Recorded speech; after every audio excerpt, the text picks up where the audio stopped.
ኣይተ ጌታቸው ረዳ ኣብ ቀረባ እዋን መቐለ ነከኣትው ኢና ኢሉ ድሕር ምዝራቡ ውድብ ህወሓት ተሪር ግብረ መልሲ ሂቡ። ኣይተ ጌታቸው ረዳ ዝርከብዎ ላዕለዋት ኣመራርሓ ጊዜያዊ ምምሕዳር ካብ ትግራይ ፀራሪጉ ዘውፅኦም ህወሓት ናብ መቐለ ከኣትው እንተኾይኖም ንዓይ ቅርታ ሓቲትኩም ብፍቃድ መንግስቲ ትግራይ ጥራይ እዩ ክብል ንፈኸራ ኣዲስ ኣበባ ዝሰፈሩ ነበርቲ ኣመራርሓ ምላሽ ሂቡ። ብተወሳኺ ሻዕብያ ምስ ፌደራል መንግስቲ ናይ ምውጋዕ ዓቕምን ድፍረትን የብሉን ክብል እውን ጌታቸው ረዳ ገሊጹ። ህወሓት ንስለ ፀቢብ ረብሕኡ ክብል ንፀላእቲ ትግራይ ምቹው ኩነታት ይፈጥራሉ ክብል ሳልሳይ ወያነ ትግራይ ገሊጹ። ኤርትራውያን ስደተኛታት ኣብ ትግራይ ብዘይ ሕጋዊ ደላሉ ተታሒዞም ከም ዘለው ተሓቢሩ። ነዞም ኤርትራውያን ንምፍታሕ ድማ ወለዶም ክሳብ ፍርቂ ሚሊዮን ገንዘብ ይሕተቱ ከም ዘለው ዘረኸብናዮ ሓበሬታ የረድእ። ህወሓት ትግራይ ናይ ኤርትራ ንእሽተይ ወረዳ ንክትኮን ይሰርሓሉ ክብል ሌተናል ጀነራል ጻድቃን ገብረትንሳኤ ከሲሶም።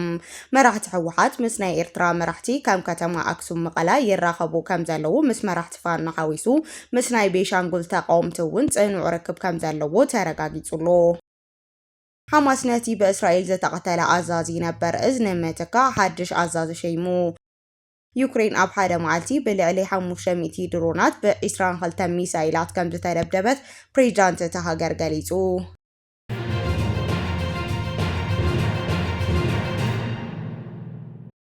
ሰላም ጣና የሃበለይ ተኸታተልቲ ትግርኛ ዜና ነሰዓት ዝሓዝናዮም ዜናታት ብቐንዲ ነጥብታት ፈሊምናዩ ኣለና።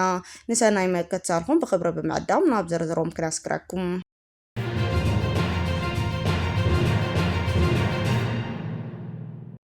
ኣይተ ጌታቸው ረዳ ኣብ ቀረባ እዋን መቐለ ከኣትው ኢና ኢሉ ድሕሪ ምዝራቡ ውድብ ህወሓት ተሪር ግብረ መልሲ ሂቡ። ኣይተ ጌታቸው ረዳ ዝርከብዎ ላዕለዎት ኣመራርሓ ጊዜያዊ ምምሕዳር ትግራይ ካብ ትግራይ ፀራሪጉ ዘውፅኦም ህወሓት ናብ መቐለ ከኣትው እንተኾይኑ ንዓይ ቅርታ ሓቲትኩም ብፍቃድ መንግስቲ ትግራይ ጥራይ እዩ ክብል ንፈኸራ ኣዲስ ኣበባ ዝሰፈሩ ነበርቲ ኣመራርሓ ምላሽ ሂቡ።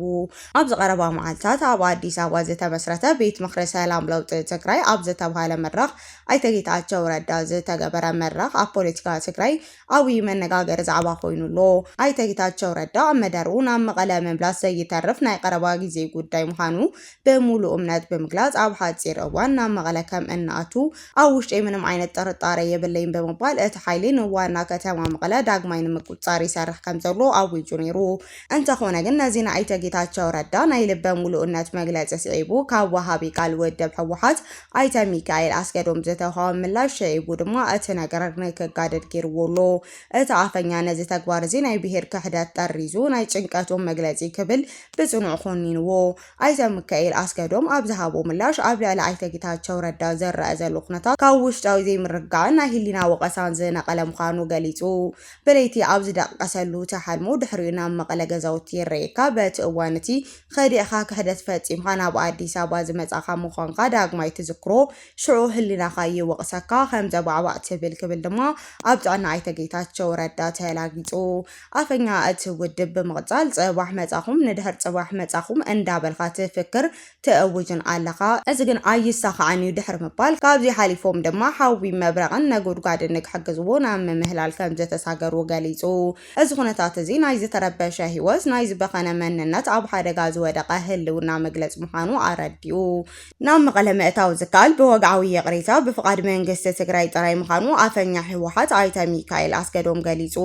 እዚ ብፈኸራ ተሰንዩ ዝኸደሉ ዘሎ ኣካይዳ መቐለ ካብ ምእታው ሓሊፉ ኣብዚ ሕዚ እዋን ኣብ ኣዲስ ኣበባ ንምንባር እውን መረጋገፂ ዘይምሃቡ ናይ ፅንኩር ጭንቀት መግለፂ ምዃኑ ሓቢሩ።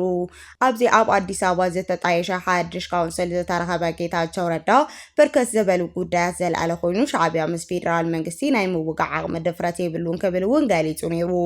ጌታቸው ሻዕብያ ምስ ፌደራል መንግስቲ ናይ ምውጋዕ ዓቕምን ድፍረትን የብሉን ብምባል መንግስቲ ኤርትራ ምስ ሰራዊት መከላኸሊ ፌደራል ኢትዮጵያ ፊት ንፊት ንምግጣም ዘኽእሎ ወታደራዊ ልዕልና ይኹን ናይ ልቢ ድፍረት ከም ዘይብሉ ሓቢሩ። መንግስቲ ኤርትራ ቀጥታ ናብ ኩናት ምስ ፌደራል መንግስቲ ንክኣቱ ዘኽእሎ ዓቕሚ የብሉን ዝበለ እቲ ኣማኻሪ ኣብይ ኣሕመድ እቲ ሕዚ ዝግበር ዘሎ ፀደፍደፍ ኣብ ልዕሊ ህዝቢ ትግራይ ናይ ስነ ልቦና ፀቕጢ ንምፍጣር ነቲ ክልል ዝያዳ ንምድኻም ዝግበር ናይ ፕሮፓጋንዳ ኣካል ምዃኑ ጠቒሱ። ብተወሳኺ መንግስቲ ፌደራል ብሰንከቲ ብዶክተር ደብረጽዮን ገብረ ሚካኤል ዘምራሕ ጉጅለ ዝፍጸም ከምዘሎ ተንኮሳታት ተደፋፊኡ ዳግማይ ናብ ኩናት ናይ ምእታው ድሌት ከምዘይብሉ እውን ኣይተ ጌታቸው ረዳ ገሊጹ እዚ ናይ መንግስቲ ብልጽግና መርገጺ ንሓይልታት ፖለቲካ ትግራይ ናይ ውሽጢ ጸገማቶም ንምፍታሕ ዓብይ ዕድል ምዃኑ ተዛሪቡሎ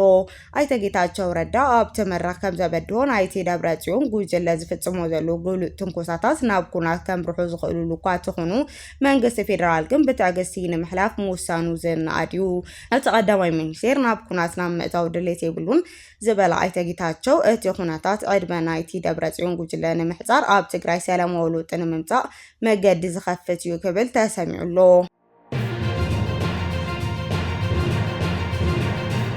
ህወሓት ንስለ ጸቢብ ረብሕኡ ክብል ንጸላእቲ ትግራይ ምቹ ኩነታት ይፈጥራሉ ክብል ሳልሳይ ወያነ ትግራይ ገሊጹ ውድብ ሳልሳይ ወያነ ትግራይ ህዝብና ንሰንፈልፈል ዘእቱ ዘየዛሪ ደበና ኩናት ብዝብል ኣብ ዘውፅኦ መግለጺ እቲ ኣብ መቐለ ዘሎ መሪሕነት ህወሓት ንስለ ጸቢብ ስልጣኑ ረብሕኡን ክብል ብሄራዊ ሓድነት ትግራይ ብምብታን ነቶም ጽንተት ፈጺሞም መሬት ትግራይ ዝጎበጡ ህዝቢ ዘመዛበሉን ተጻዋቲ ሓይልታት ምቹ ኩነታት ይፈጥር ከም ዘሎ ብወግዕ ከሲሱ ሳልሳይ ወያነ ኣብ መግለጺኡ ስርዓት ኢትዮጵያ ተጋሩ ናብ መረበቶም ንከይምለሱ እቲ ወረራ ስደት ምምዝባል ንክቕጽል ይሰርሕ ምህላው ዘጠራጥር ከም ዘይኮነ ብምግላጽ ህወሓት ድማ ነዚ ናይ ጥፍኣት ፖሊሲ ከይብድህ ንትግራይ መጋበራ ገይርዋ ኣሎ ኢልዎ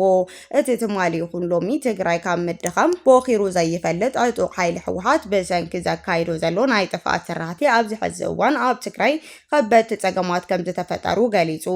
ትግራይ ስርዓትን ሕግን ዘይብላ ብዕንደራን ቆሎም ብዘይሕጋዊ ምንቅስቓስ ሰበ ስልጣን ህወሓት ኣብ ውሽጢ ከቢድ ጥፍኣት እትርከብ ዞባ ምዃና ሓቢሩ ኣብዚ ሕዚ እዋን ህዝቢ ትግራይ እግሩ ናብ ዝመርሖ ክሰደድ ከሎ እቲ ዞባ ድማ ዳግማይ ንከቢድ ጠሜትን ዓፀቦን ከም ዝተቃልዐ እቲ ውድብ ጠቂሱ ኣመራርሓ ህወሓት ትግራይ ረብሓታት ከይተረጋገፀ ንህልውና ህዝቢ ዋርድያ ዝኸውን ቅቡል ተኣማናይ ፖለቲካ ኣካል ነዘይህሉ ብሙሉእ ዓቕሞም ይሰርሑ ምህላዎም ድማ ኣመላኺቱ ሳልሳይ ወያነ ትግራይ እዚ ሕዚ ዘሎ ናይ ጥፍኣት መንገዲ ንክኽበስ ፍታሕ እዩ ዝበሎ ሓሳብ ብምቕራብ ጻውዒት ተመሓላሊፉሎ በመሰረት እዚ ጻውዒት ኩሎም ፖለቲካዊ ሓይልታት ልሂቃን ትግራይ ብሓባር ብምዃን በመገዲ ብሄራዊ ጉባኤ ኣቢሉ ቅቡልነት ዘለዎ ተኣማንነት ንመላእ ህዝቢ ትግራይ ከሰጋገር ዝኽእል ጊዜያዊ መሰጋገር መንግስቲ ንምትካእ ሓባራዊ ጸቕጢ ክገብር ውድብ ሳልሳይ ወያነ ትግራይ ጸዊዑ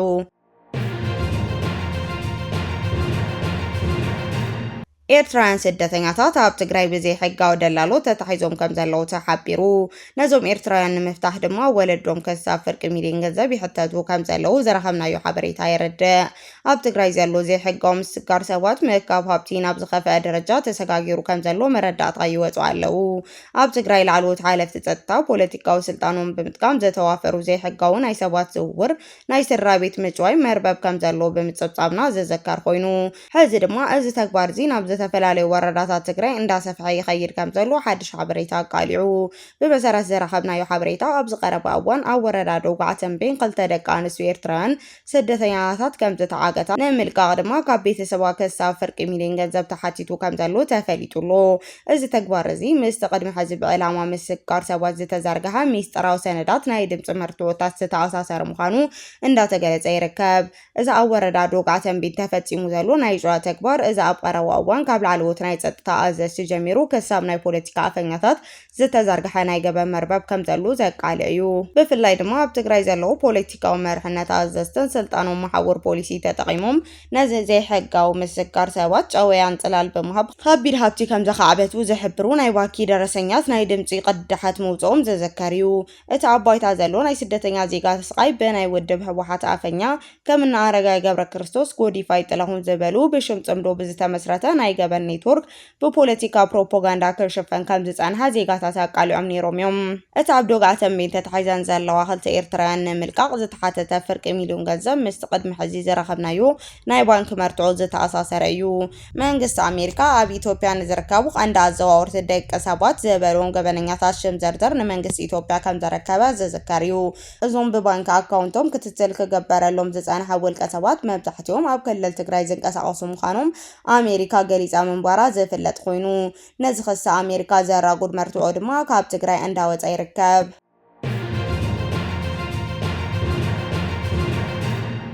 ፀሓይ ዝወቁ ሓቅታት ኣሎ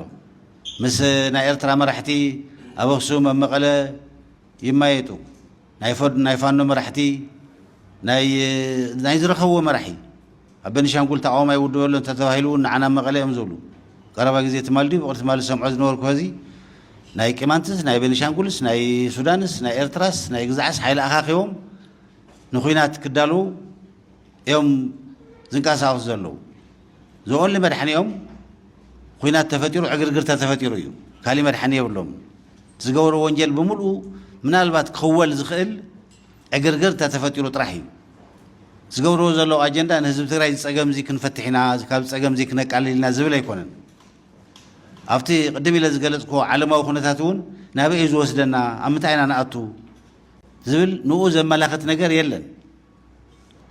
ንህዝቢ ሓሊኻ ናይ ህዝቢ ሓሲብካ ናይ ህዝቢ ፀገም ንምፍታሕ ተባሂሉ ዝግበር ነገር እውን የለን ናይ TPLF ዘበሉ ብምልኦም ኣኪቡ ካቢነ ገይሮ ቂሙ ዝበልኩም ንገብር እየ ዝብሎም ዝነበረ ታደሰ እውን ክቕበሉ ይከኣሉ ንሶም ተዘሒዞማስ በቃ ትግራይ ክተኣማምነ ይኽእሉ ፕሮግራም ተዝህልዎም እውን ፅቡቅ ነይሩ ከምዚ ክንገብር ኢና ንትግራይ እዚ ክንሰርሕ ኢና ተዝብሉ እውን ሓደ ነገር ነይሩ ምትሓሰበሉ ስለዚ ዘይህጋዊ ዝኾነ ጉጅለ ንዚ ዘይህጋዊ ዝኾነ ጉጅለ ዋርድያታት ክኾኑ ዝፈቐዱ ጀነራላት ተጣሚሮም ብሓደ ትግራይ ኣብ ዓብዪ ዕግርግር እትዮም ኣለዉ ኣብ ከቢድ ፀገም እትዮም ኣለዉ ኣብ ተዘለናሉ ዓለማውን ከባቢያውን ኩነታት ከምዚ ዝመሰለ ናይ ብፈቃደኝነቶም ዋርድያታት ዝኾኑ ጀነራላትን ዘይህጋዊ ዝኾነ ውድብን ኣብ ትግራይ ቅድመ ሕዚ ዝስራሐሉ ዝነበረ ናይ ኢትዮጵያ ህገ መንግስትን ናይ ውዕል ፕሪቶሪያን ኣፍሪስካ ናብ ስርዓት ዘይብሉ ዕግርግር እዮም ዘእትውና ዘለዉ ህወሓት ትግራይ ናይ ኤርትራ ንእሽተይ ወረዳ ንክትኮን ይሰርሓሉ ክብል ሌተናል ጀነራል ጻድቃን ገብረትንሳኤ ከሲሶም መራሕቲ ህወሓት ምስ ናይ ኤርትራ መራሕቲ ከም ከተማ ኣክሱም መቐለን ይራኸቡ ከም ዘለዉ ምስ መራሕቲ ፋኖ ሓዊሱ ምስ ናይ ቤኒሻንጉል ጉሙዝ ተቃውምቲ እውን ጽኑዕ ርክብ ከም ዘለዎም ተረጋጊጹሎ ሃገረ ትግራይ ዝብል ምንቅስቃስ ንህዝቢ ትግራይ ናብ ሓደጋ ዘእቱ ናይ ኣብዳና ኣካይዳ እዩ ክብል እቶም ጀነራል ወሲኾም ኣረዲኦም እዚ ሕዚ ብመራሒ ህወሓት ዝግበር ዘሎ ፖለቲካዊ ምንቅስቃስ ንትግራይ ናይ ኤርትራ ሓንቲ ወረዳ ንክትኮን ዝገብር ጉዳይ ኣካይዳ እዩ ክብል ድማ ነቲ ምክትል ፕሬዝዳንት ጊዜያዊ ምምሕዳር ትግራይ ጀነራል ጻድቃን ገብረትንሳኤ ከሲሶም ጀነራል ጻድቃን ገብረትንሳኤ ኣብ ዝመራ ከም ዝገለጽዎ እቲ ሃገር ትግራይ ብዝብል ስም ዝንዛሕ ዘሎ ፕሮፓጋንዳ ናይ ህዝቢ ቃልሲ ንምስሓብ ንምድናጋርን ዝግበር ዘሎ ምዃኑ ኣረዲኦም ብከምዚ ዓይነት ናይ ዕብዳና ኣካይዳ ዝምስረት ሃገር ትግራይ የለን ብስሩ እውን ሃገረ ትግራይ ዝብል ኣተሓሳስባ ንህዝቢ ትግራይ ናብ ከቢድ ሓደጋ ዘእቱ እምበር ዝጠቅም ኣይኮነን ክብሉ ኣጠንቂቖም ጀነራል ጻድቃን መራሕቲ ህወሓት ምስ ዝተፈላለዩ ሓይልታት ዝገብርዎ ዘለዎ ሚስጥራዊ ርክብ ፀሓይ ዝወቕዖ ሓቂ ብምባል ኣቃሊዖም ኣለዉ መራሕቲ ህወሓት ምስ ናይ ኤርትራ መራሕቲ ኣብ ከተማታት ኣክሱም መቐለ ይራኸቡ ከም ዘለዉ ምስ መራሕቲ ፋኖ ሓዊሱ ምስ ናይ ቤኒሻንጉል ጉሙዝ ተቃውምቲ እውን ጽኑዕ ርክብ ከም ዘለዎም ተረጋጊጹሎ እቶም ጀነራል ከም ዝሓበርዎ እዞም መራሕቲ እዚ ኩሉ ዲፕሎማስያዊ ወተሃደራዊ ምንቅስቃስ ዝገብሩ ዘለዉ ንህዝቢ ሓልዮም ኣይኮኑን ክብል እውን ተዛሪቦም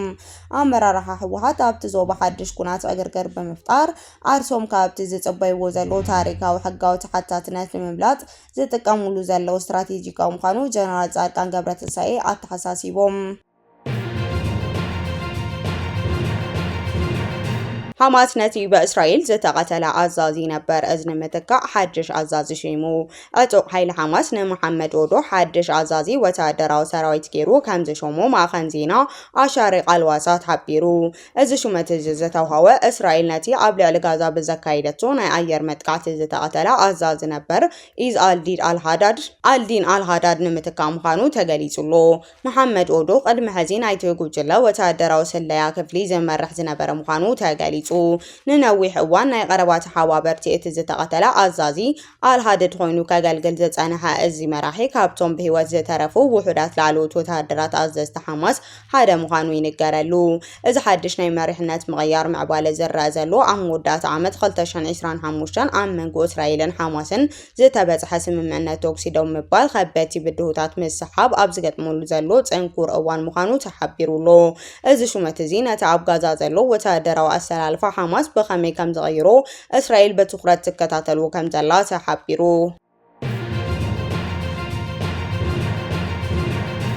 ዩክሬን ኣብ ሓደ መዓልቲ ብልዕሊ 500 ድሮናት ብ22 ሚሳኤላት ከም ዝተደብደበት ፕሬዝዳንት እቲ ሃገር ገሊጹ።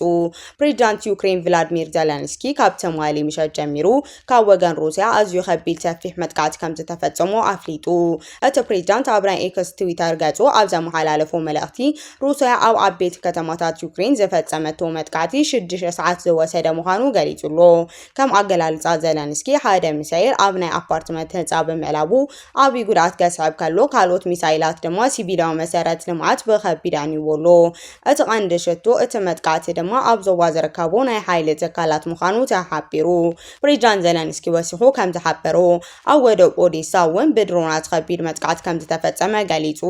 እዚ መጥቃዕቲ እዚ ሓንቲ ድሮን ኣብቲ ወደብ ደው ኢላ ዝነበረት ናይ ቻይና ናይ ንግዲ መርበብ ከም ዘቃጸለት ኣረዲኡ። ሩስያ ነቲ ናይ ቻይና መርከብ ሓሲቦምን ፈሊጦምን ከም ዘይወቅዕዋ ንምግላጽ ድማ ኣብቲ ወደብ ናይ መን መርከብ ደው ኢላ ከም ዘላ ኣይፈልጥን እየ ኢላ ኣይሓስብን ክብል ተዛሪቡ። በጠቕላላ ኣብ 8 ግዛኣት ዩክሬን ናይ ንብረት ዕንወት ከም ዝበጽሓ ብ10 ዝቁጸሩ ሰባት ከም ዝቆሰሉን ገሊጹ።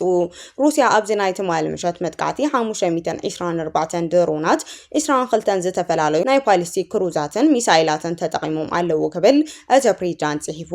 ሩስያ ኣብ ልዕሊ ሰባት መጥቃዕቲ እንተካይድ ዘላ ናይ ፓሊስቲክ ሚሳኤላት ዓቕማ ተሞርኪሱ እዩ። ስለዚ ከዓ ንሕና ኣውሮፓውያን ነዚ መጥቃዕቲ እዚ ንምክልኻል ዝከኣለና ጻዕሪ ክንገብር ኣለና ክብል ተዛሪቡ። ብተወሳኺ ድማ ኣውሮፓ ናይ ባዕላ ጸረ ፓሊስቲክ ሚሳኤል ክህልዋ ከም ዝግባእ ዓርሳ ንምክልኻል ዘኽእላ እኹል ዓቕሚ ከተማዕብል ከም ዘለዋ ጻውዒት ኣቕሪቡ።